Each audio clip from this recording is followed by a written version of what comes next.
When we do the cataract surgery, you're going to have different options, different lenses to pick from to replace the old cataract that was removed.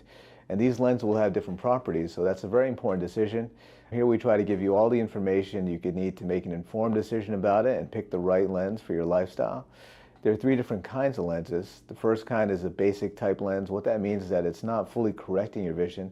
So a lot of folks will still need glasses after that, especially if they had astigmatism. The next option is a lens that is designed for folks with astigmatism. It can correct that astigmatism without any extra steps to the procedure.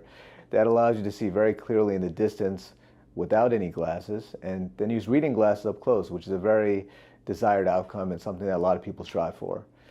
Third, we have our premium all-focused option, which is a lens that corrects your vision for distance, but also gives you some intermediate vision.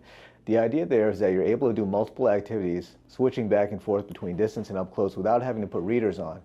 So a person, for example, could drive to the store and then be able to look at prices. They could look at their dashboard without any problem. They could watch the TV and then look at their iPad. So there are a lot of nice benefits with it.